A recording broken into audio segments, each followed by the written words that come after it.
Margot Chambers loved and adored her husband. Bruce was everything she wanted in a man, with his barrel chest and strong jaw, running his construction company like a king. No one messed with Bruce Chambers. Even nearly 20 years later, Margot was proud to bear his name. He was a fantastic lover, a wonderful father to their 2 children, a patient man with her son from her first marriage, who had been living separately with his father for the past few years. Although the frequency of their sex life had decreased somewhat over the years, the quality of it hadn't changed. Bruce was as assertive, passionate, and fearless as he had been when they first met, and Margot loved being his wife. So when Margot answered the phone one afternoon and heard a woman crying on the phone, her first reaction was bewilderment. There was no way it could be Carol, the office manager of Bruce's company, the most serious and reserved woman Margot had ever known. And what she was saying between sobs was also impossible. Bruce was a trim man of 55. He worked out at their basement gym and went jogging almost every night. A man like that wouldn't just faint. Even if he did, he would be in an ambulance somewhere, rushed to a hospital where he would fight for his life and win. This is Bruce Chambers we're talking about. He has never lost a fight in his life. But when the phone was handed over and Margot heard the somber, calm voice of Bruce's business partner, Ray, it all became real. Bruce had collapsed in his office and died before the ambulance even got there. Heart failure, they said. If Margot wanted to see her husband, she'd have to go to the hospital morgue. Margot finished talking, dropped to her knees, and howled in pain like a mother bear in a snare. Everyone had been so kind. Her family, her friends, everyone Bruce worked with, all of them had shown more love and support than Margot could have hoped for. Even her first husband, Jim, had called her to offer his condolences. They had a pleasant half-hour conversation during which he promised to talk to Lucas. Their son was 23 years old, and he hadn't spoken to Margot in 5 years. Perhaps this could be the first step toward reconciliation. Bruce's parents were alive, and he had a sister. Of course, they were all devastated, but the funeral expenses were shared with Margot. The service was held in a huge church and was well attended. Bruce was popular, a pillar of the community. As Margot sat in the front row and watched 17-year-old Jerry and 14-year-old Tom stand up and give eulogies in honor of their father, she was proud of them. Both Jim and Lucas appeared, dressed in dark, neat clothes rather than the strict black suits and ties most men wore. Father and son had intended to sit in the very back row of the church, but Margot's parents wouldn't hear of it. Margot felt a pang of jealousy as Lucas hugged his grandparents. She collapsed onto her late husband's casket, and she wanted Bruce's strong arms around her. The whole mess with Lucas never seemed so awful when a big, strong man cradled her against his big, strong chest. After the funeral, people came up to the next of kin to offer their condolences. Margot tried to focus on the people who approached her, but her heart was racing. Jim and Lucas joined the line of sympathizers, and in less than a minute she was actually looking into the eyes of her oldest child. A child? Margot had been 24 when she'd given birth to Lucas, only a year older than he was now. She'd heard his voice when he talked to his half-brother and sister, and here he was, a young man in a neat dark shirt and jacket, looking at the 47-year-old woman he used to call Mom. She could still see the rage in his eyes, but he was clearly determined to respect the situation. Margot was very proud of him, but she had the good sense not to say it out loud. "Thank you for coming," she said. "I'm so glad to see you." She was sincere. Indeed, it was so obvious that she meant it that both parties were a little puzzled. Lucas swallowed and looked at the brooch holding her neckerchief in place. "I'm sorry for your loss," he said. He nodded dryly and walked away. Margot turned her head and watched him walk across the grass between the headstones. Jim walked over and stood beside her, following her gaze. Margot cleared her throat. "Perhaps we can chat later?" she asked. "Of course," Jim said. But when the gathering moved on to the wake at Margot and Bruce's luxurious home, Jim and Lucas were no longer in sight. For the headstone, Margot had chosen a classic vertical rectangle of polished granite, sturdy and uncomplicated. It seemed right for Bruce. Along with his name and dates, it was carved with the inscription, "A fearless husband and loving father." He would have loved it. Margot visited the grave almost every day. Her sense of emptiness was almost constantly felt in her chest, so the still stone block was a comfort. It reminded her of the need to be fearless herself. She had 2 children approaching adulthood, and they needed her to be strong. Her friends told her she was an attractive woman, but Margot couldn't even think of anyone else right now. Bruce had taken out a life insurance policy, typical of him to think of such things, and she had also inherited his share of the construction company. Still, Margot wasn't ready to think about that, so she focused on being careful with the money she had.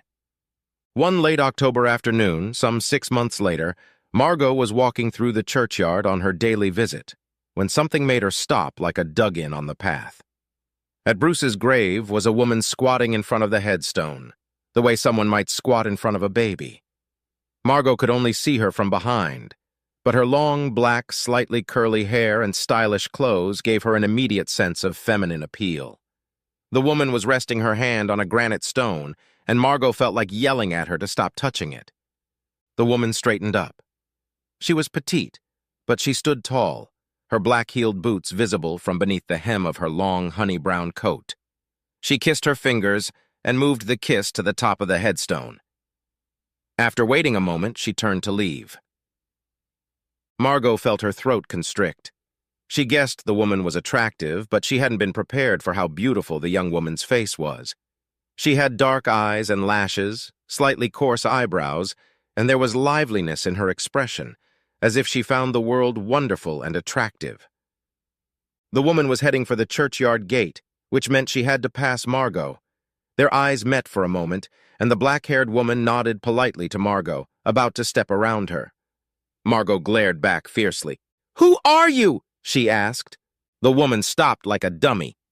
"I beg your pardon?" I said, "Who are you? It's none of your damn business who I am." "My husband's grave is over there, so I think it's my business." The woman blinked. Then her face broke into a wide, surprised smile. "Oh my God, you're Margot!" Margot stepped back as if the woman had hit her. The woman whined and shook her head. Then the smile returned, a little shyly, and she looked at Margot with a kind of warmth, as if they were comrades who had been swindled by the same crook. Margot did not smile back. "I asked you a question." "Yes, I see," said the woman. "And if you are Margot, I will gladly answer it. But before I do, I have a question for you." The young woman straightened up and looked Margot in the eye. "Do you really want to know who I am?" Margot suddenly felt a bad feeling. The cold feeling that had just rumbled through her stomach was telling her that she wasn't going to like what this woman had to say. What made it worse was that the warning was probably genuine. Margot knew from experience how hard it was to brush off painful things unless the person telling you was motivated by malice. But if this woman walked away without telling her anything, Margot would always wonder who she was, or rather, who she was, to Bruce. Margot guessed that Bruce had probably slept with this woman, but what else was there? And how often? It was probably better to know for sure than to let her imagination play out. "Tell me," softly. "All right," the woman said. "I've warned you." The woman straightened up. Margot pulled herself together. "I'm a sex worker, and Bruce was my client." "My husband did not go to a sex worker. As a matter of fact, he didn't, but I had him." "I don't believe you." "Oh, that's fine. No problem." The woman turned to leave. Margot was out of her mind. "Why would he go to a sex worker?" she exclaimed. "Look, Margot, can I call you Margot?" "What should I call you?" "You can call me Faya." "Is that your professional name?" "It's the name Bruce knew me by." Faya looked at the tombstone with a pensive expression on her face. "He never knew my real name." Margot stared at the woman, trying to figure out what this illicit relationship might have been. There was clearly more to it than money, despite what Faya had said, unless prostitutes made a habit of visiting their clients' graves. "How did you find him?" Margot asked. "I hadn't seen him for months," said Faya. "It was normal. Then one night I got bored, so I Googled him. That's when I came across the obituary. It's unfortunate. He was a special person." "Why was he special to you?" "Oh, it's a long story." Faye seemed to have an idea. She looked at Margot, sizing her up. I charge $300 an hour if you're interested in hearing more. I'm not going to pay you for a story. Don't you think I have a right to know? Honestly, no. Faya gave her a charming smile. I'm going to have lunch at that little tea house I saw on the way, and if I don't see you again, I wish you a pleasant life. Faya started down the path. She had an easy, swaggering gait that annoyed Margot to no end. Margot had always thought she and Bruce had had an exceptionally good sex life, and the thought that he might not have felt the same was a terrible blow. But what could have been missing?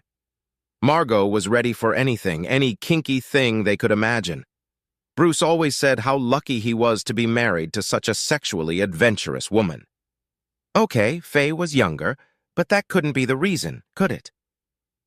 Margot walked over to Bruce's headstone. In her mind, the inscription now read, "A treacherous bastard and a lying cheat." "What the fuck, Bruce?" she shouted to the granite rectangle. "What the hell? What the fuck, really?" Faye sat at a small, round table covered with a white lace tablecloth and looked out the window, framed by frilly floral curtains. She had just finished a surprisingly tasty Caesar salad and was wiping the corner of her mouth with a napkin when a lush-breasted Margot burst into the tiny establishment. The bell above the store door rang like an alarm, but Faya smiled and beckoned her in. Margot walked past the other customers to a table by the window, her face darkening. "Please have a seat," Faya said, pointing to a vacant chair. Margot plumped into the chair, placing her bag on her lap. She looked furious. "I suppose you want cash?" she asked angrily. "I'm afraid so. My purse is a little small for a credit card machine." Margot held out freshly rolled-up bills from the ATM across the table. Faya took the money and slipped it into her purse without checking it. The waitress, an older woman and owner of the tea shop, came over to put the dishes away. Faya gave her a dazzling smile and ordered tea for two. Watching her, Margot could clearly sense that Faya was enjoying herself. "So," said Faya as the waitress left, "where would you like to start?" "How did you first meet Bruce?" "I used to work at a gentleman's club. There was a bar and a small dance floor and private rooms that could be rented by the hour. Myself and the other girls would chat up the men, talk them into buying us drinks, and, if they were in the mood, take them upstairs for special favors." "Sounds charming," with a smirk. "Not a word I would have used. But the club was clean, shiny, and very expensive. I was making good money. A waitress came over with a tray with a full tea set on it. There was a small round teapot with matching cups and saucers, and a matching milk pot and sugar bowl. On a tiny matching mini saucer were 4 chocolates. Faya looked at the ensemble and flashed one of her dazzling smiles. "Now that's what I call charm!" The waitress smiled as she rearranged the tea items on the table. "You have a lovely place," Faya said. "And the salad was excellent." "Well, thank you." The old woman turned pink, almost bowed, and left. Faya poured 2 cups of tea while Margot watched from under half-closed eyelids. "Speaking of charm," she said, "you're quite good at it." "Thank you, Margot." "Was this part of the club training?" "In a way," Faya replied coldly. "Part of my job is to make men feel good about themselves. It's like the opposite of being a wife." Margot bristled. "I've been nice to Bruce." "Really? What's that supposed to mean?" "Listen, Margot," Faya said. "Whenever I asked your husband why he married you, he always talked about how beautiful you were and how great the sex was. It was very important to him how great the sex was." "And yet he paid to have sex with you?" "Not really." Faye sighed and took a sip of her tea, raising her pinky finger. "Look, technically, yes. He'd sign me up for 2 hours, we'd get naked and have sex. But that was mostly at my insistence. I don't like taking money from a man and then not keeping my end of the bargain. And of those 2 hours, maybe 10 to 15 minutes were spent in sexual activity. Mostly we lay naked with each other and talked." "About what?" "You. About business. About how hard it was for him to be a man. Never showing weakness, never showing fear, always giving the impression that he was on top of things." "But he was always like that," Margot protested. "He was exactly that kind of man. Margot, do you really believe there's such a thing as that kind of man? Only a psychopath is never afraid of anything." "I'm sure of it." "Well, Bruce didn't think there was. He realized that if he ever told you the truth about his fears and insecurities, you would lose your sex drive and leave him for another man. Why would he think that? Because that's what you did to your first husband. Margot turned pale. My God, how many secrets, personal details had Bruce shared with this woman? The cup of tea stood in front of her, untouched, cooling. Look, I'm not saying this to judge you, Faye said.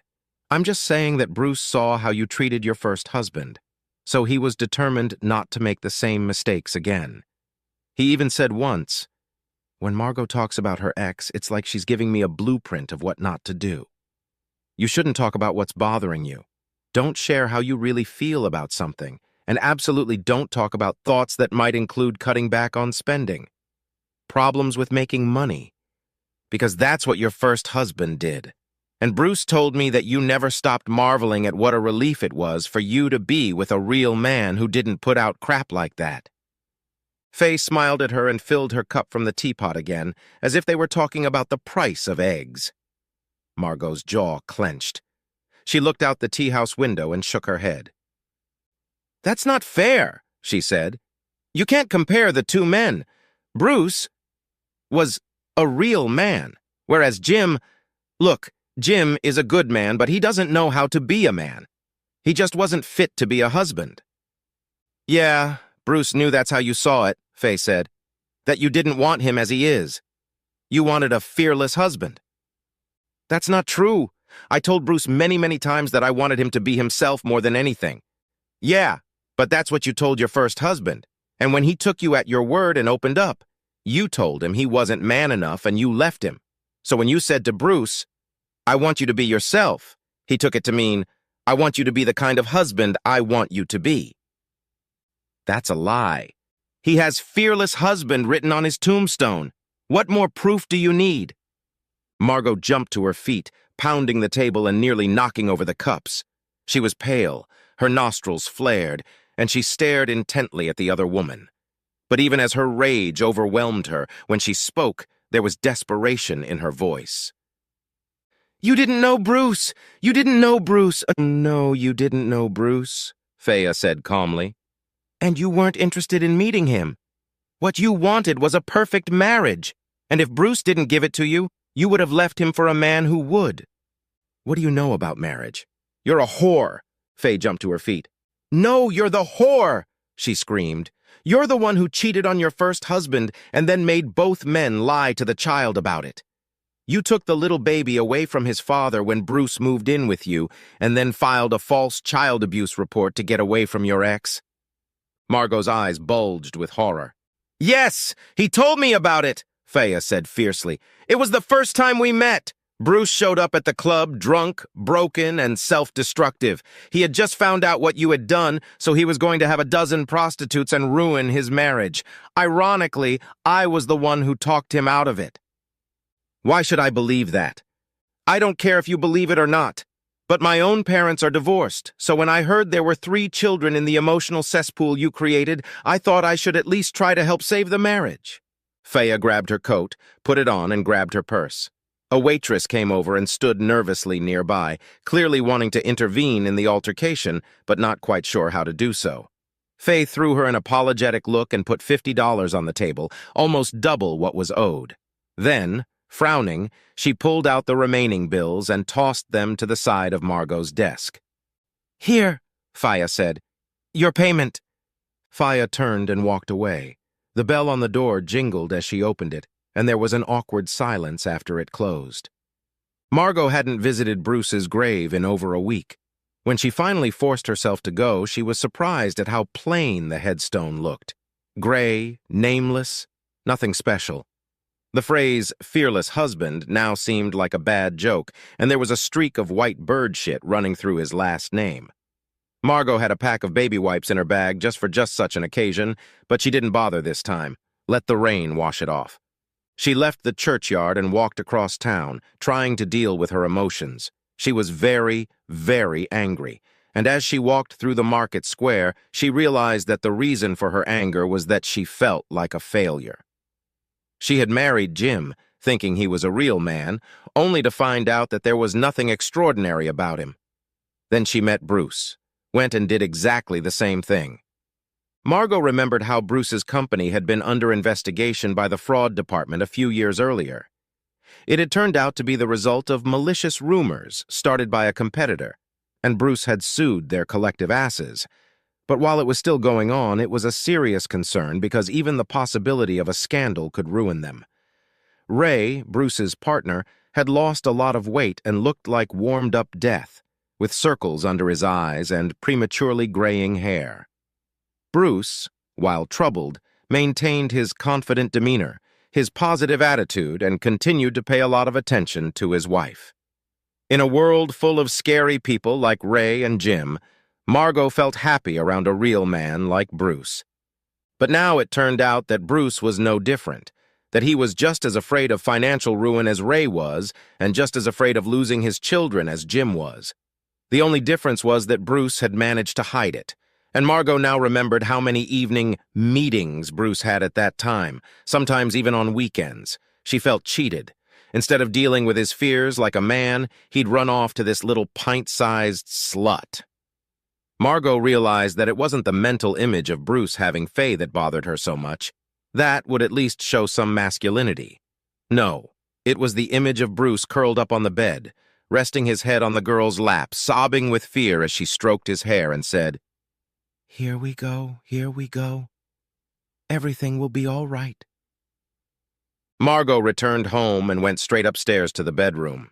She started taking Bruce's clothes out of the closet and throwing them on the bed. She hadn't decided yet whether to sell or give them away to charity stores. But for now, she would roll everything up and put it in the spare room. When the kids got home, they could probably browse, just in case they wanted something as a keepsake. It took Margot less than an hour to get her late husband's things out of her living room and into the spare room. Then she made herself a cup of tea and turned on her computer. A friend had sent links to a couple of dating sites aimed at Margot's age group, plus another for dating potential cougars and boy toys. Margot decided to put together a profile for all the sites. She was an attractive woman in her 40s and thought she could expect to make a decent acquaintance. Besides, she had to give herself a chance to be with a real man for a change. There had to be some, didn't there?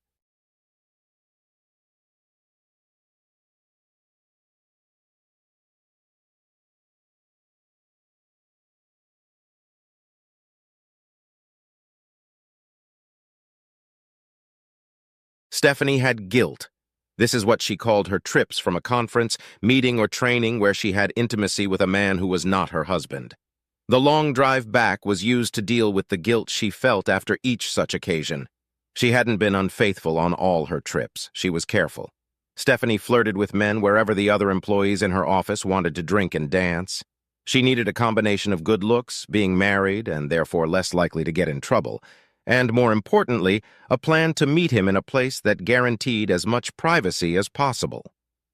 Condoms were a must, and she bought several for each trip, throwing away the unused ones before returning home.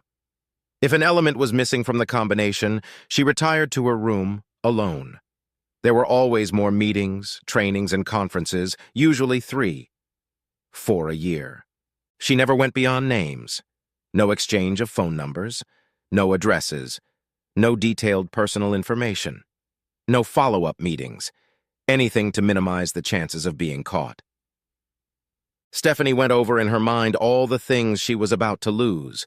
First, the love of her wonderful children, ages 10 and 13. They were smart, caring, athletic, and loving. They were typical kids for the most part, but both obeyed their parents and seemed to enjoy family time together. They seemed to love both their mother and father equally. If their parents had separated, it would have made them very sad. One would think that fear for their children's feelings would have made Stephanie less likely to commit adultery. Instead, the severity of the consequences of being caught increased the risk, and thus the titillating effect. The affair didn't have to make sense, it just had to be exciting. Second, she didn't want her husband to find out. She had a lot of guys in college, and she used their sexual prowess as an indicator of future dating. Some of them wanted a serious relationship, but she got bored easily. When her college career came to an end, she was desperate to find a husband. She was ready to settle down. Roger showed up. He was bright, caring, and perfectly at home in the bedroom. It was a matter of time and love for both of them. Their marriage was a success from every angle. There were few quarrels. They shared chores around the house. They planned a budget together and stuck to it. They agreed on when to have children, and they both shared most of the parenting responsibilities. Roger actually had to talk her into having children, but Stephanie was glad when she became a mother. When one had to go away or was sick, the other automatically took over the household duties without complaining. They were the best of friends. Stephanie and Roger enjoyed their sex life. Over the years, they had explored every kind of sexual activity except bondage and similar friction. Sharing or exchanging was not even discussed. They both seemed to believe in traditional marriage, or so it seemed. Stephanie hadn't shown interest in anything more until at one conference, one of her married female colleagues had a rather obvious affair with a man she'd met. Stephanie was curious and sworn to secrecy if her co-worker told her everything. Hearing about the titillating affair, the great sex, and the statement that the tryst would only affect her marriage in a positive way, if at all, Stephanie was hooked. Stephanie, however, waited to see what would happen to her marriage if lightning struck a woman to death. She began to separate her marriage from a possible affair. One didn't have to affect the other. After a couple years, nothing negative had happened with her coworker that Stephanie could notice. Now she began to actively plan. Careful planning. The first 2 times she met, when she had the chance, she hadn't seen fit to take the risk. The next time she met a guy who wasn't affiliated with the training was married, good-looking, and had a private room. She was very excited and paranoid, but everything went according to plan. Stephanie enjoyed the sex, said goodbye to her man, and went home. Roger didn't seem to suspect a thing once she got home. For weeks, she worried that Roger would somehow find out about it, but that hadn't happened. It was as if the gods were blessing her actions. Since then, Stephanie had become more willing to hunt for an acceptable lover. However, she never went beyond the risky terms. More often than not, she went home without ever experiencing another man, but neither was she punished for watching and lusting. Stephanie worried about her co-workers. They were the ones who might notice something about her that would make them suspect a liaison. She tried to flirt on the same level during every adventure at the bar, regardless of whether or not she was going to be on the take that night. If she had to share a room with a coworker, she would flirt and have a drink on her own, then return to the room when her roommate left. There was no sex on these trips, but the perception among her coworkers was that she drank, flirted, and went to the room by herself even when she didn't have a roommate. She never asked for a single room. When she found herself in one, it happened. The thing she worried about most was Carol. She had been a whore, by her own admission, until she went through the conversion experience at the revival. Since then, she had decided to become the willing conscience of the women at work. She flagged any clothing she deemed too sexy or provocative. Women with naturally good figures were often the object of her criticism, although their husbands or boyfriends saw nothing wrong with it. Good bodies were usually visible regardless of clothing. If Carol went on one of her trips, Stephanie was on the lookout. If Carol went to bed before Stephanie did, Stephanie would bide her time for a while, and if it wasn't too late, she might go hunting. Usually, if Carol went out, Stephanie was left without her. Another problem was Joel. He was a co-worker, one of the few men in this social work office. He was definitely good-looking and had a reputation for having a big tool. He hit on all the eligible and supposedly inappropriate women at work. Joel viewed out-of-town meetings as a time to increase the number of notches on his belt. All things being equal, Stephanie would love to give him a taste. After a few drinks and no better prospects, Stephanie might have considered lowering her terms for the meeting and accepting one of Joel's many offers. But she'd never accepted. It was too risky. Stephanie saw the 73 miles to go sign on the park road. She shifted her thoughts to her last lover. One last erotic memory before she started thinking about home. As usual, the gang went to a bar where they could dance. Stephanie drank, danced, and looked out for prospects. This night there were 2 of them, and they sat together. After she danced with each of them, they invited her to their table for a drink. She accepted and noted the time. Being with strange men for too long might have piqued the curiosity of her co-workers. Tim and Jim looked interested as they all shared basic but not personal information. Stephanie began to wonder how she could separate one from the other or perhaps have her first threesome. Before she had to choose, Jim said he was heading to the room and wished them a good night. Tim looked a little surprised, but very grateful. After she stopped flirting, she challenged Tim, "Deal with it or shut up." Stephanie handed him a key card for the extra room and asked him to wait 20 minutes after she left her friends. She said, "Make sure there is no one in the hallway when you knock." Stephanie spent about 15 minutes with her coworkers, after which she and a few others decided to call it a night.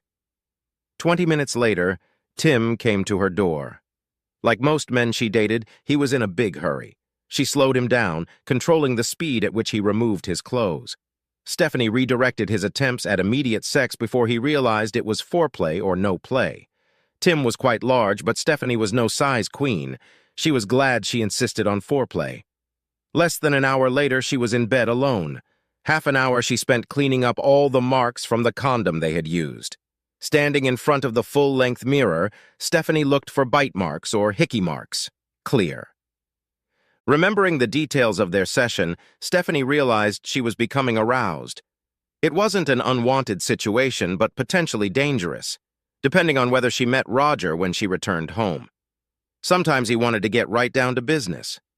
Oh well, if she wasn't worried, she could tell Roger that she'd gotten excited at the thought of coming home to him. He'd want to believe it. Stephanie wondered if it was time to stop trying. She knew that the more there were, the more likely she was to make a mistake and get caught. Like any addict, she deluded herself that she could quit at any time, but only if necessary. She believed that her adventures didn't negatively affect her marriage and family because she wanted to believe it.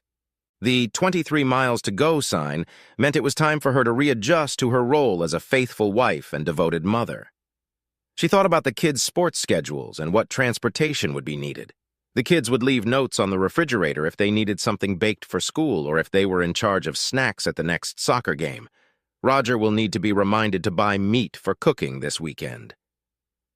It was easy for Stephanie to get carried away with makeup sex for Roger, who had been forced to miss her the last few days. Stephanie carried her suitcase up the porch steps and into the living room. Even though neither Roger's car nor the children were home, she made a phone call just in case. Receiving no answer, Stephanie rolled the suitcase into the laundry room. She quickly put the dirty clothes in the washing machine and started it up. She didn't want any residue left on the clothes, like the smell of cologne. She smiled at the thought of getting away with it again, and Roger would get all the benefits of her good mood today. Going upstairs, she moved her toiletries to her half of the bathroom. When the suitcase was empty, she put it away in the closet. She stopped and looked around the bedroom. Roger had made the bed, which was somewhat unusual. For some reason she couldn't pinpoint, it was somehow out of place. She headed for the children's rooms. To her surprise, their beds were made as well. Stephanie finally decided that her anxious feeling was just residual guilt and moved on to her plans for the evening. She was going to cook one of Roger's favorite dishes, which meant she would have to prepare a second course for the children to eat. Going down to the kitchen, she pulled out all the pots and pans she needed. Placing the first of them on the island, she saw this, and awed. There lay a piece of legal paper and Roger's wedding ring. She picked up the paper as if it were poisonous. In a way, it was. Roger's note said the children were staying with his parents. He was looking for an apartment that would be spacious enough for him and the children. She could expect to be served with a lawsuit in a few days. The note ended by saying that Jim was a fraternity brother and recognized Stephanie even from the scant information she provided about herself. Tim gave Jim a vivid description of Stephanie's actions in the bedroom. Roger would contact her for his attorney's contact information and arrange a time for him and the kids to pick up the clothes. Stephanie whined but didn't cry. She'd long ago made a plan of action in case this got out, but hadn't rehearsed it lately when she'd gotten away with it for so long. The first order of business was to talk to Roger in person. When she did, she would cry. Roger hated to hear her cry, sympathized, and usually gave in to her. She would tell him it was a one-time mistake. Menopause could be blamed for everything. She would apologize and vow never to do it again. Finally, she would use the children as leverage. Children need both parents, and going back and forth between parents would hurt their upbringing and stability. She pulled out a scotch and took a sip before launching into her attack. Roger's phone went to voicemail each time. She left tearful messages asking him to call her until his mailbox was full. When it was time to go to bed, she called his parents. She sobbed again and begged to talk to her babies. Roger's father told her, "Hell no." Stephanie was stunned, for she had never heard him say a harsh word. She tried to object that it was her legal right to talk to them. He replied that he had to see a legal warrant. She asked to speak to Roger. His father said he wasn't home. He was looking at apartments. Stephanie tried one last request. "Please tell my husband that we need to talk and that he shouldn't be spending money on an apartment when that money could go toward things for the kids." She figured it would get to Roger. It took a few days before Roger called her with his lawyer's contact information and asked when he could stop by to get new clothes for himself and the kids. Roger asked where she wanted to be served so as not to embarrass her. She took the opportunity to plead for a private conversation with him. After hearing her story, he would stop this divorce nonsense. Why would he want to separate his family for such a minor reason? All of this was said with sobs. Roger said he would stop by tomorrow and buy more clothes. After he got the clothes, he would have a chance to talk to her. She asked him to make dinner. He said coffee would be fine. As soon as he hung up, Stephanie's tears stopped. She felt she had a chance to turn things in her favor. She worked on her speech. Roger was silent as he gathered clothes from his and the children's bedrooms. After putting them in the car, he returned and sat down at the kitchen table where Stephanie was already drinking coffee, made just the way he liked it. Roger asked her to say one thing first. She agreed. "Do you already have a lawyer? If so, my lawyer should know who it is." "Roger, I haven't sought an attorney yet because I don't believe divorce would be the best solution for our children, you or me. Yes, I cheated. But why? I don't know. I guess I wasn't used to drinking as much as I thought I was. I really don't remember what happened. Maybe they put drugs in my drink. I'm not trying to say it's not my fault that I'm in this position. I'm just saying I was partly out of control because of alcohol and possibly drugs. Think of the kids. I believe I was a good mother. My one-time mistake doesn't hurt my ability to be a mother to them. Separation from their mother and father will hurt them emotionally, having to pay rent, utilities, etc. For two families will cut into the money we could spend on them. It will hurt them. Do you really want to cause them more pain because of something that happened that has no meaning to them? Do you want them to see you take revenge on their mother? Are you sure that's what you want? I believe I was a good wife, at least until that night. My mistake damaged our marriage, and it's my fault. An event that happened once shouldn't be a permanent, recurring wound to our marriage. All you have to do is forgive me this time. Then you will see that it will never happen again, and all the wonderful things you thought about our marriage and our family before you found out from Jim will come back.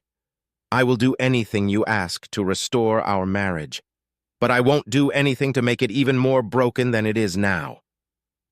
Stephanie thought her words would elicit the expected reaction from Roger. He pondered her words.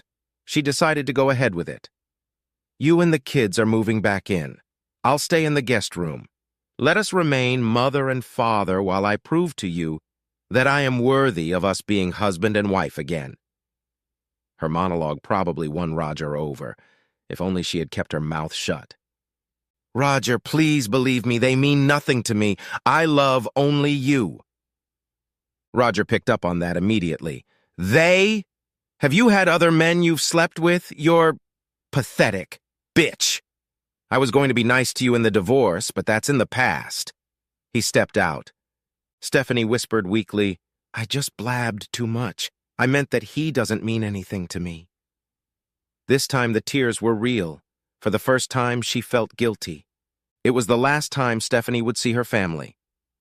When Roger went to his lawyer to see how badly he could treat Stephanie in the divorce, he was hit with the reality that no matter what she did, she would get the kids, the house, alimony, child support, and housekeeping plus 50% of their joint assets. She was going to be rewarded for screwing things up. Unless Roger, the kids, and all the money he could muster went to parts unknown. He took his guilt upon himself. However, he felt guilty because he couldn't punish her any more than he had punished her.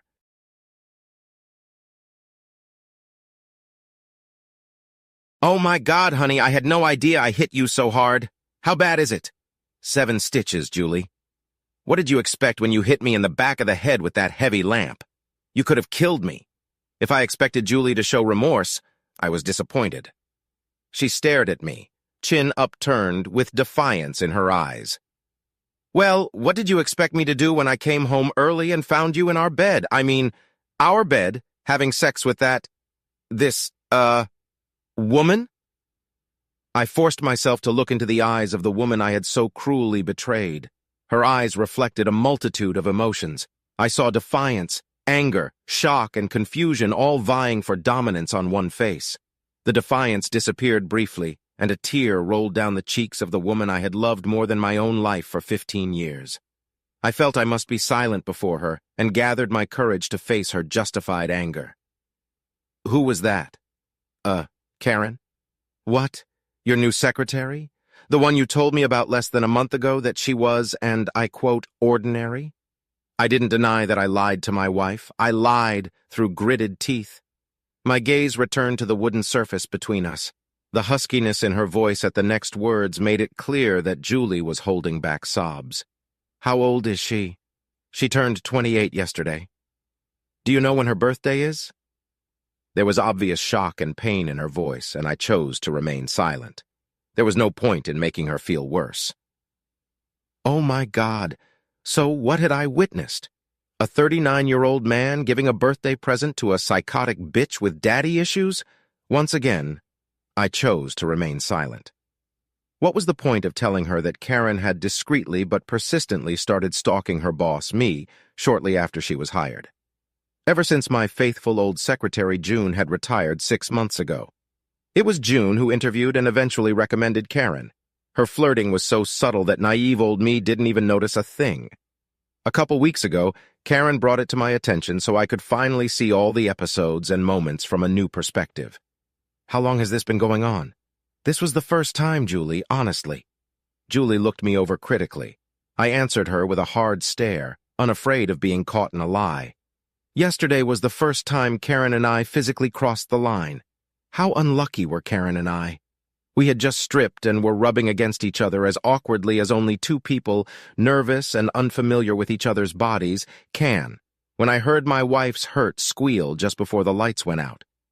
Just then I was in Julie and I's marital bed, and the next moment I was in an uncomfortable hospital bed with anything but what you call a terrible headache. Julie's eyes searched my eyes for the truth. I did her the courtesy of holding eye contact until she was satisfied. I noticed the moment when she recognized I was being honest, when the anger quickly disappeared to be replaced by what? Insecurity? A feeling that must be almost automatic in every cheating spouse. Just one moment you thought you knew your spouse, your world, and to some extent your future. The next moment the ground is knocked out from under your feet and nothing is as you thought it would be. The word quicksand comes to mind. Anything but solid ground, more like a whole pile of crap that you fall through and sink into. Immediately, questions arise. What did I do wrong? How inadequate was I? Where did I go wrong? These feelings must have been crushing her, and I was the cause of it. The questions tormenting her are also my fault. I let her have the conversation, later followed by the apology I thought I should have given her. I know I've been bitchy for months, Steve, sullen and aloof with you and the kids, but it was because of the impending promotion at work. You knew that. Oh, I knew it all too well. Julie and 3 of her co-workers were battling each other, competing for one job opening, a significant promotion. The other 3 were unmarried and had no children. Julie explained that in her new position, work hours would not be as regular as in her current position. She could be expected to stay for half an hour or until midnight when the need to meet a deadline arose. She wanted to impress the manager and show him that being a wife and mother would not interfere, although I pointed out that it would. Stubborn Julie, of course, could not accept this. Instead, she went head over heels in impressing her boss, despite the damage it was doing to her relationship with me and her children. The new norm for Julie was now to stay at work for an hour or two, pile into the house to eat whatever I had prepared, and then retire to the office to do homework until the kids went to bed. Heck, quite often I'd fall asleep before she finished. On Saturdays, Julie was often either off to the office or working from home, which meant she needed a break every Sunday and was as grumpy as a cat that sat on a wire brush. If all 4 hopeful applicants worked as hard as Julie did, the boss got a lot of work done for free. I know I've neglected you and the kids, Steve.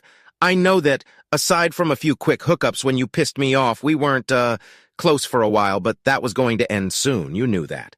The promotion will be announced at the end of the month.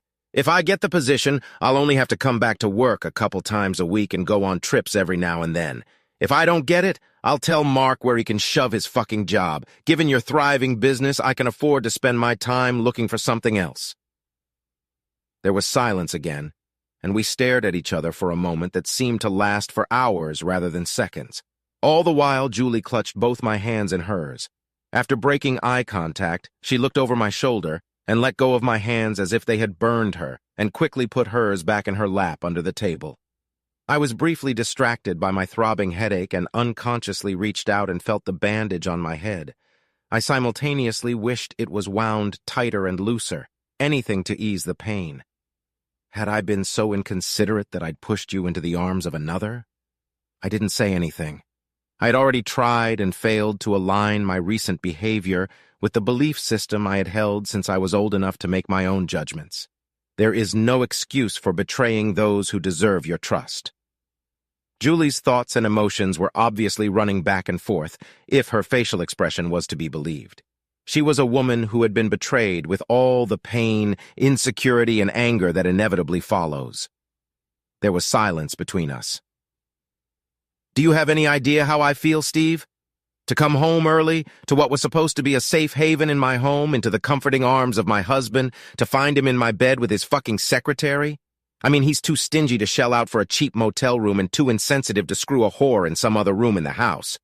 You should have destroyed our sanctuary with your disgusting behavior, your treachery. You know I'll never sleep in that bed again, don't you?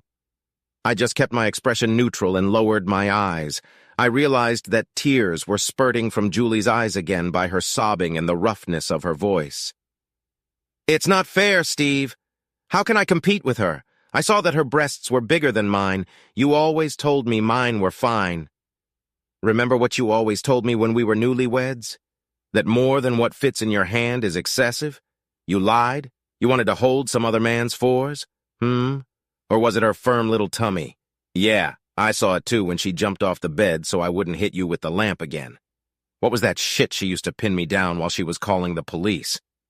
I was going to say Krav Maga, a mix of boxing, martial arts, and street fighting developed by the Israeli Defense Forces. Karen is an expert. It's the same fighting technique Matt Damon uses in all the Jason Bourne movies. That's why she wasn't afraid of you after you knocked me out. But Julie was on a roll. Yeah, fit and slim, not like me, right? I got a soft belly after carrying your babies. You're fucking kids, Steve. I know I've put on a little weight lately. I haven't been eating right and I'm too tired to go to the gym.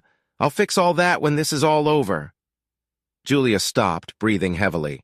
I pondered whether I should defend myself at this point. Should I tell her that she had interrupted Karen and me before I cheated on her, so to speak? I decided against it.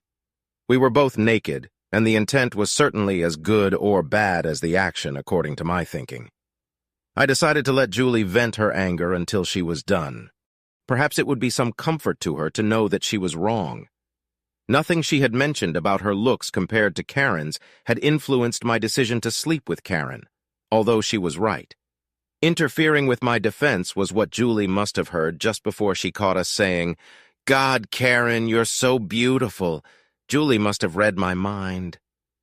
"You've often said that to me," she said as her unfocused eyes looked back 15 years.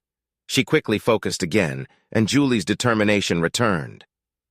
"This relationship, our relationship, is now unbalanced. You have no idea what the shit I saw yesterday does to a person. How soul-crushing and ego-destroying it is. How it hurts. It's worse than being stabbed. Until you feel exactly what I feel, our relationship isn't going anywhere. So here's what's gonna happen.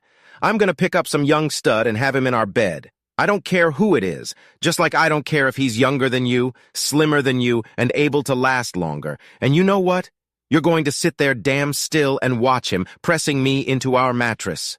I'm going to keep doing it until I decide that you've experienced exactly the same pain as I have.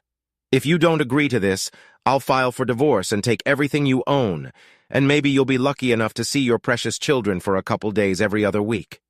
How does it feel to be attacked by someone you love, asshole?" She stopped, breathing heavily. The stroppy woman my loving wife had turned into over the past few months had indeed returned. Saliva flew as her fear and insecurity turned to rage. Realizing that in her anger she was abandoning morality with her unilateral decisions, she forced herself to calm down again. "I can't believe you made our bed like that, Steve. What say after I get my revenge, when you really realize how devastated I am, we go out and buy a new mattress, huh?" This time she clearly wanted me to contribute to the conversation. I contemplated whether to start by saying, "Yes, I know what it's like to be attacked by someone you love, and I have the stitches to back it up." But that was too cheap. It left me with so many possibilities. "Where were you going to screw Mark, Julie?" My wife's hands quickly hit the bottom edge of the table in an attempt to reach her chin before it hit the tabletop. What? It's not a hard question, Julie. Your boss, Mark. The man who was right behind you when you walked into our bedroom last night.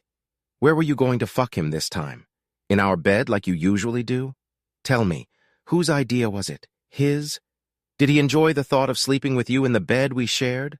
Or was it you? Was it your idea to humiliate me? To know that I slept on the bed you defiled with another man? Julie's mouth opened and closed like a guppy fish on steroids. You don't need to show me what it's like to witness someone you loved and trusted for years stab you in the back. That moment came for me when I left work early one day when I felt sick. You should be able to remember the exact date, except you were too focused on getting that promotion. What was your logic, Julie? I may not have all the natural advantages of my competitors, but I can show him that this mature woman can give him something they can't. And before you ask, yes, I know what it's like to see your partner with someone younger, fitter, and from what you said that I overheard when I got to the bedroom, what was it? Oh yeah, you're better than my hubby. I'm assuming he's, more blessed than I am. Now it was my turn to stop and breathe heavily. The anger, burning and red-hot to the core. What I felt that day, and while reviewing the notes that followed, still hadn't cooled. It didn't take long to rekindle the flames of rage. At least the anger masked the pain. The slightest thought of Julie's betrayal was like sprinkling salt on an open wound. Damn it, feel it. Karen's reaction when I confided in her in a moment of pain was outrage. When I then showed her the tapes, her reaction was much the same as mine. I was touched that she was angry and offended with me. The fact that she was glad that she was finally able to admit her interest in developing a relationship with me was extremely soothing to my ego. When did you get so stupid, Julie? You don't think the girls in your office saw what you were doing? Hell, Julie. 2 of the other applicants that I know of have also been in Mark's bed in the last 6 weeks. His wife can now get footage of the 3 of you at any time. For the record, Karen and I were close enough just yesterday to teach you a little lesson, but I'm sure we'll change that as soon as we can. She's home now, getting to know Jen and Lauren. They were getting along great when I left. They've been lacking female attention since you pulled away so emotionally. Karen wants kids, they want an interested mother. Sounds like a win-win to me. I could see Julie's eyes practically spinning from everything I was saying. The sight was not a pleasant one. For old memory, I waited and said nothing. But Steve, I did it just for us. This promotion brings in an extra $20,000 a year. Think what it could do for us. I don't have to think, Julie. I've seen what it does for us. It made you a Megillah who was hard to live with and turned you into a whore, and it destroyed our home. With the first confirmation that her decisions threatened her family, Julie's hands snaked out from under the table and reached for mine, squeezing them tightly. The guard who monitored visitors in the holding cells walked over and spoke loudly.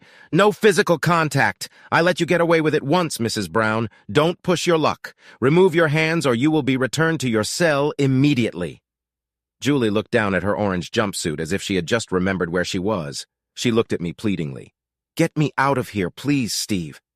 What? And not give Karen a chance to meet our kids? But I'm your wife, Steve. You have to forgive me. Take me back. Why, Julie? Why take back someone I'll never trust again? Why give my children to someone who jeopardizes their emotional well-being over a little thing like money?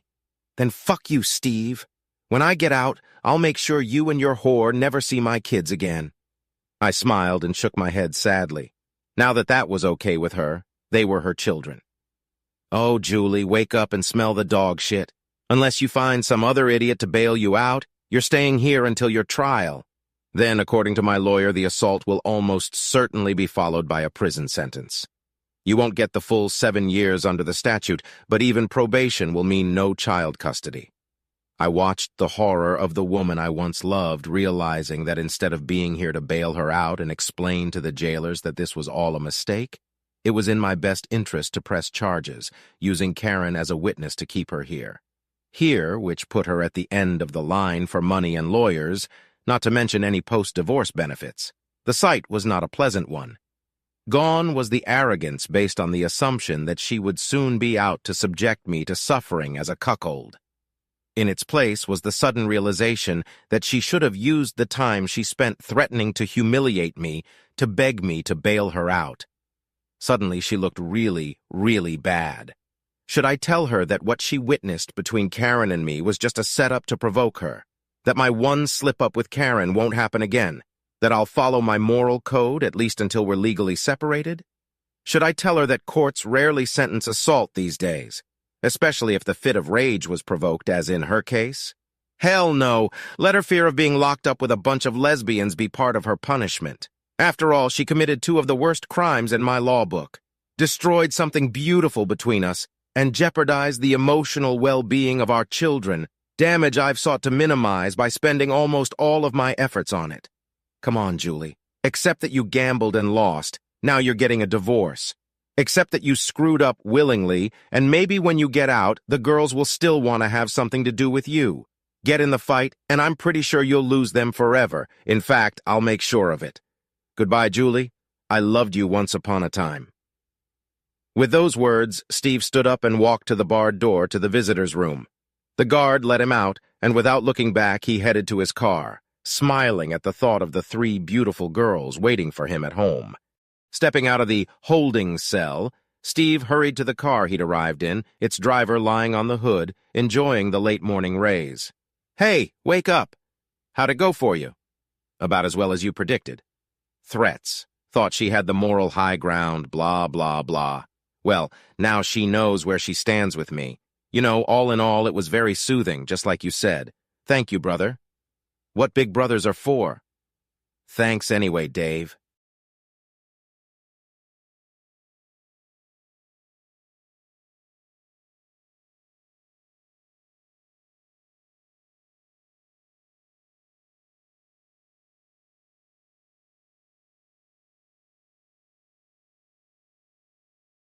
It was actually quite simple. Once I got the evidence, I suspected my second wife of something I couldn't understand. You know the feeling when something's wrong, but you can't quite put your finger on what it might be.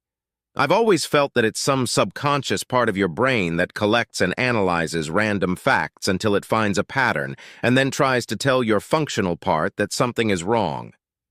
Researchers have discussed these things endlessly, citing premonitions and female intuition as examples. I had 4 children with my first wife, all good people with successful careers and stable families. They helped me a lot at times. When their mother died, we clung to each other like survivors of an airplane crash, becoming even closer. By the time I married Ellen, they were all married or in college. She was almost 11 years younger, but we seemed to fit together.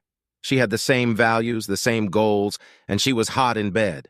She wasn't beautiful, but she was very attractive. Smoky eyes, so brown they seemed almost black, and a mane of brown hair that fell to her shoulders. She exercised twice as hard and loved compliments. My children accepted her, made an effort to get along, but never really bonded. Oh, they were all adults, and if they didn't love her, they didn't hate her. And as long as I was happy, they were happy. We had been married about 6 years when I got this itch, this prickly feeling that something was wrong. I was 55 at the time, she was 46. I caught her in a few little lies, nothing serious until you put them all together. Eventually, I couldn't shake the anxiety, so I went to the older woman. Melody was an attractive woman of 35, with an accountant husband and 2 girls who like to see their grandfather. She looked like an accountant, too.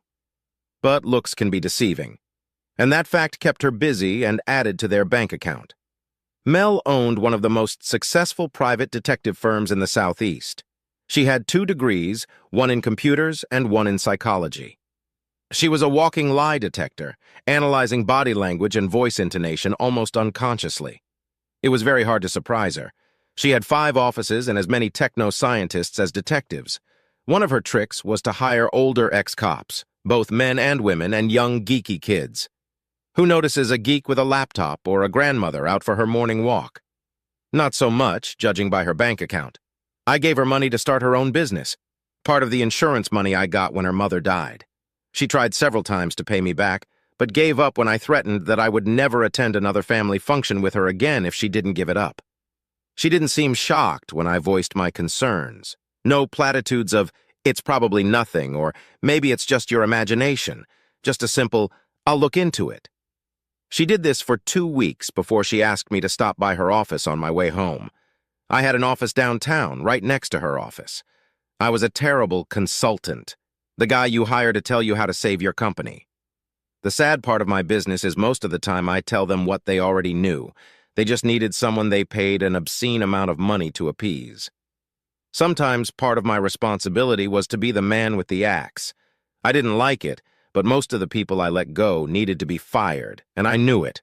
Others were completely surprised. She tossed the folder on the desk when I walked in. Our neighbor, a 34-year-old married father of 2. He was unemployed and spent his time while his wife worked and his children were in school, relieving my wife's tensions by holding all sorts of jobs in all sorts of places. Pictures of him and her on my couch, the washing machine, our dining room table, his chair, his backyard, even one of him kneeling in front of the baby swing while my dear wife sat on the swing. Hell, what did he have against beds? Mel watched me carefully, knowing me well. "Don't do anything stupid, Dad. Just leave her and live your life. She can't take anything away from you. The prenup takes care of that. I know you. I inherited my cunning mind from you. If you think of something, don't do it." It was too late, but I thanked her for the advice. She looked me in the eye and picked up the phone. "I'm calling Junior. He needs to know anyway. After all, he's your lawyer. Maybe he can talk you out of what you're up to." That brings me to my oldest son's den. Mel sent me some pictures. I've already started the paperwork. You need to stay calm and let me handle this. Please, Dad. "Okay," I said calmly. "When can you do it?" "It's Tuesday. I'll apply tomorrow, do a couple of favors, and on Friday she'll be served whenever and wherever you want. You're going home?" "Yeah, I think I'll be on my best behavior for 2 days. She hasn't been paying much attention to me lately. She'll never notice anything." He stood up when I was about to leave and put his hand on my shoulder. "Don't do that, Dad." "Do what?" "Whatever you're up to. I can see it in your eyes." I assured him I wasn't going to do anything stupid. I found out later that I wasn't in the car before he called his friend, one of the most successful defense attorneys in the state. "Dave, keep your schedule flexible. I may have to use you soon." I was right. She hadn't noticed anything. I had a few days off between assignments, so I decided to stop by to see my youngest son. He was sitting in the back, but when he heard the bell ring, he came out grinning. "Hey, Dad, what's up?" "Before you answer me, I already know. Junior and Mel called me last night. I figured you'd stop by. What can I do for you?"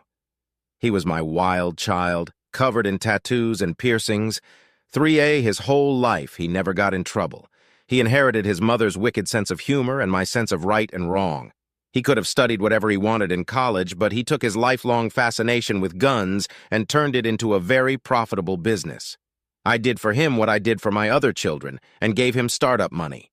He was a master gunsmith with an almost cult-like following. He specialized in SWAT team weapons, customizing and cheating their guns. He guaranteed their sniper rifles a range of 350 yards. You could cover the first 3 shots with a quarter, the next 3 with a 50-cent coin. If you could hold it steady, you could hit it. He did all the work for the 3 major cities around here, as well as most of the work for the local SBO and FBI. He also had a very profitable gun store and police equipment supply line. Thanks to him, I had a lot of guns, and the family often shot together on a 20-acre lot I owned, far out in the county, which we turned into a shooting range. He took aim at all his guns. He was married, which I thought would never happen. She owned her own tattoo parlor, was very talented, and her work was regularly featured in magazines. It was love at first sight. I liked her a lot. I picked up a few new items he showed me, never knowing when they might come in handy. On the way home, I got a call from my youngest daughter, a nurse practitioner and partner in office. "I heard, Dad. Are you all right? Do you need anything? You're not going to do anything stupid, are you?" I smiled. I could see her frowning at the phone, her reading glasses perched on her nose. "Don't worry, babe. You think I'm going to screw up and miss the birth of my new grandson? Not a chance. I could use a few sleeping pills. I haven't been able to sleep the last few days. I got the prescription from her right after her mother died. I couldn't sleep from grief. It didn't take long for them to kick in. They were very strong. Over the years, especially if I was working with a business that I knew was not going to work out, I was stressed out. She would only prescribe medication for a week, sometimes just giving me samples. After giving me another warning, she promised to call the pharmacy to fill the prescription. Thursday night, I sat down to a nice dinner with my wife. We had a pleasant conversation. If I didn't already know better, it would have been hard to believe what she was doing. I opened a bottle of wine from a local vineyard that I knew she loved. I'd picked it up that afternoon. I poured her a glass as we relaxed after our meal. I didn't like wine, and she knew it well, so she wasn't surprised when I opened a beer. When her glass was empty, I poured her another and took another beer. About halfway through the second glass, she nodded. I took the glass from her hands. "You look sleepy, honey. Why don't you lie down on the couch and relax? I'll put on some music and clean up the kitchen." She mumbled something like, "Thank you," and snored. I cleaned up the kitchen and made 2 phone calls. "Now," was all that was said in the first one. The second one took a little longer. "Sandy, how are you?" "I'm good. Did Barry find a job yet?" "Well, I might have something for him. I'm meeting this guy at his plant to observe his capabilities on the second shift. Why don't he come and ride along with me? He really needs a night operations manager. Salary's in the 40s. You think he'd be interested?" "All right. Have him here in about 30 minutes. I made a mental note to dump the phone as soon as possible and went outside to wait. I had a mid-90s GMC truck that I hardly ever drove. It came with a thin awning, which I immediately removed. What good is a truck if you can't use it to haul stuff? Earlier that day, I put it back on. A few minutes later, Barry came over. He thanked me for my help, talked about how much he liked my wife and me. "Not a problem, Barry. What are neighbors for? Before we go, could you see if I got the bolts on this thing right? My car is in the store, and she hates it when I drive her car. I'd hate for this thing to fly off when we hit the road." I raised the trunk lid and lowered the trunk lid. He leaned over to check the bolts when I hit him with the stun gun. He shuddered, let out a sigh, and went out like a light. I pushed him inside, closed the back door and lid, and got out. I drove for about 5 minutes before turning off to a secluded spot. He was just coming to when I hit him again, this time taking the opportunity to cuff his hands and shackle his feet. I drove to our firing range. It took about 30 minutes, 10 minutes on a dirt road so desolate it looked like a goat trail. I must have been going too fast, bumped a little hard with a few jolts. Must have been my anger. I unlocked the gate and drove inside. As I locked it again, I heard him yelling and stomping inside. I made a mental note to grab a gag on the way back. I popped out to the firing range. Damn, I never realized how rough the road was, but then again, I'd never driven that fast before. He started screaming as soon as I opened the back door. I grabbed him by the leg straps and pulled him outside. He made a thud as he hit the ground. He opened his mouth to complain, and I shoved the muzzle of my Judge into it. In case you don't know, a Judge is a revolver capable of firing 45 or 410 rounds from a shotgun. He went silent. "Listen to me, asshole. I'm going to let you go. You're going to walk over to that bench and sit your ass on it. Don't move, don't talk until you're told to. Do you understand?" He nodded his head as far as he could with the barrel in his mouth. "I might have broken a tooth when I pulled it out, but I wasn't sure. If I had, he wouldn't have complained." He couldn't keep his balance, and I lost patience, so I made him crawl up, with a little encouragement in the form of kicking him in the butt every now and then. I also verbally encouraged him. "This is a Judge's revolver, just so you know. I have it loaded with 410-round shotgun shells. It's about the same size, maybe a little bigger than a BB. It won't kill you unless I hit you properly, but it will hurt like hell. If I empty it into you, you'll bleed out, even if I don't hit anything serious. Are you with me here, Barry? He nodded, tears streaming down his face. I sat him down on the bench and tied him down with 36-inch zipper ties, immobilizing him. He tried to scream, but I put a gag in his mouth and tightened it. I got it from my sister-in-law. She sold sex toys as a byproduct for her tattoo business. It led to many interesting dinner conversations, and my daughters and daughters-in-law and a few select friends would get together every 3 or 4 months to see the latest merchandise. It always led to some very happy husbands. I pulled up a camp chair and sat down in front of it. In the light of the full moon, I could see the traces of his tears. "Do you know why we're here, Barry?" He shook his head negatively. "Come on, Barry. You're smarter than that. What would motivate a nice guy like me to do this to someone? Think, Barry, think. Sometimes it causes severe emotional trauma. What kind of trauma can make people snap? Death of a child, loss of a job, abandonment? Oh, I get it. What about infidelity? Many men have been driven to extremes by their wife betraying them. Many seek revenge, pain and sorrow for all involved. And the collateral damage, the divorce, the loss of children, it just gets uglier and uglier. Isn't that right, Barry? Any comment? Really?" "Nothing." I stopped and laughed. "Oops, silly me, let me help you." I ripped the gag off, taking off a bit of his scalp. "There, now we can talk like civilized people. Your turn, Barry. I've monopolized the conversation enough, haven't I?" "Talk, asshole!" I practically shouted at him for the last time. He was sobbing. I'm sorry, but she came up to me and I—" The slap sounded in the night. I leaned back in my chair and sighed. "Well, that's it, Barry. Pick one. If you don't, I'll probably do the whole thing to you." "Oops, I forgot one." I picked up more papers. "My oldest son is a lawyer. These are attachment alienation suits, legal in this state. One for me, one for Mr. Jeffries, and one for Mr. Grant. Mrs. Oliver is a widow, but she's named as a witness. You can pick one if you want. I'll go have a beer while you're thinking. I'd offer you one, but I want you to have a clear head. I'll be back soon, and you'd better give me an answer." I walked off into the darkness, found a log, and listened to the night. An owl hooted quite close by. Coyotes could be heard howling on the ridge. Tree frogs sang in chorus on the wet ground, addressing the night. It was peaceful. When I returned, he was lying on his back, apparently screaming. I shook him roughly.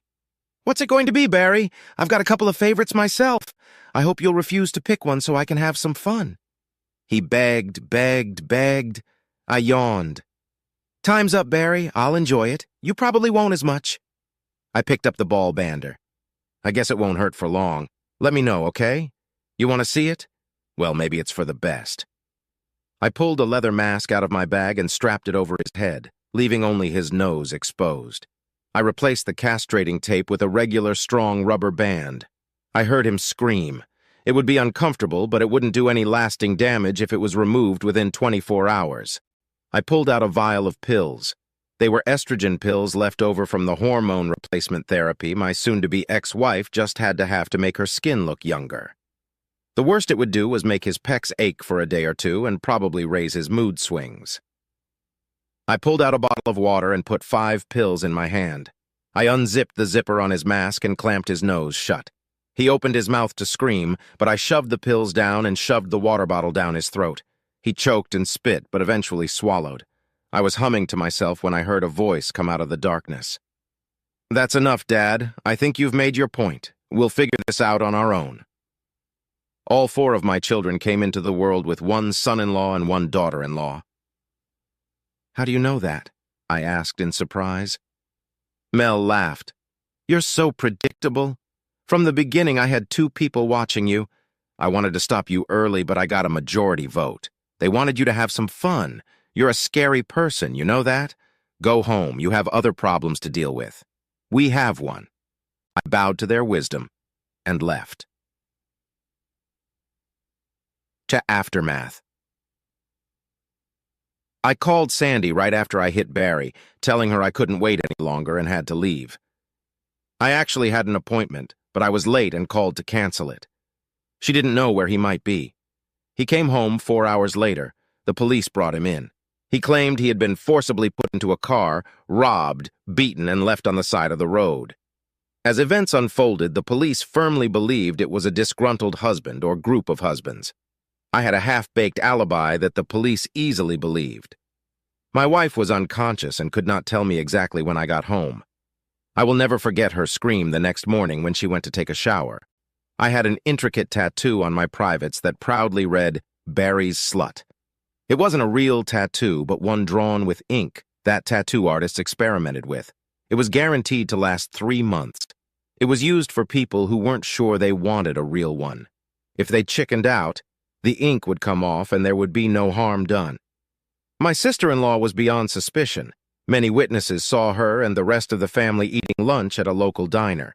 Hypothetically, it could have been a fellow artist who was moving out of town and could use a little extra money. Just a wild guess. I was on my way out the door on a short vacation when she screamed out, leaving pictures and a no-fault divorce decree on the dining room table with a note saying I would help her get settled in an apartment and pay her expenses for 3 months while she looked for a job, or if she didn't sign, and I would leave her out in the cold after a very public divorce. She signed. She lived across town for a while, then met and married a man 4 years younger than her, but I guess a relationship with an older man wasn't too good for her. They moved to Alaska right after the ceremony. I laughed when I heard she passionately hated the cold weather. I never asked why she decided to cheat. In fact, I never spoke to her again. The lawyers sorted it all out. The pictures appeared in various mailboxes in the neighborhood. Sandy kicked Barry out and he went to an unknown destination, right in front of Mr. Jeffries and Mr. Grant. After the dust settled, I asked Mel to track him down to file divorce papers and set up child support. I'd heard he was having a hard time paying the proper amount of support and living a decent life, but as long as he was paying, no one cared. I unofficially adopted Sandy as another child, really giving her a shoulder to cry on. I talked to Mr. Oliver and got the terms of her mortgage renegotiated. He was very sympathetic. So sympathetic that 11 months later, I kept the boys with me while they were on their honeymoon. His wedding gift to her was a paid-off bill for her house. 2 years later, the boys had a younger sister. Mr. Jeffries divorced his wife, as did Mr. Grant. Mrs. Jeffries moved across town and spent the next 3 years trying to reconcile. Finally, he spoke to her, and she returned to the neighborhood. They had not yet remarried. Mrs. Grant had nowhere to go since she was out of state. I saw her walking down the road with a single suitcase and crying. I felt responsible, so I drove her home and put her in the spare bedroom. She took over my household, keeping it clean. Turns out she had a good head for business, so now she also manages the home office. I bought us a gym membership, and while I was lifting, she lost over 100 pounds in weight. She became very attractive. Men crowded around her until she made it clear that she didn't need another partner. The one she had was fine. After she lost the first 50 pounds, she surprised me by waking me up in the middle of the night, bouncing on my bed. "I think this will pass," she said. "What the hell are you talking about?" It took me a second to realize she was naked. Weight test. I'd wanted to do this forever, but I was afraid the bed wouldn't hold both of us. Now move over. I always sleep on my right side. She still does. My kids thought it was a riot when she announced at Thanksgiving dinner that we were going to start a family. I tried to talk her out of it, but she said I was about 6 weeks too late. I did the right thing and married her. All 4 of my children had long conversations with her about my views on fidelity. I think it may have scared her. Turns out her husband was cheating on her and she was doing it purely out of revenge. Unfortunately, thanks to me, he had proof and she didn't. Our daughter was born about 3 days before my 5th grandchild. My 58th birthday was 10 days away. I realized I would be 80 when she graduated from college. The kids had recently thrown a Halloween party and insisted we come. It was a horror-themed affair. I had a fake axe and a hockey mask, my beautiful wife dressed as Elvira, and she had the body for it. The only thing scary was how sexy she was. My sister-in-law, the tattoo artist, was wearing a tea-suit and carrying a briefcase. The other kids wanted to know who she was. "I am my father-in-law. He's the scariest man I've ever met," she said. She won first prize for her costume.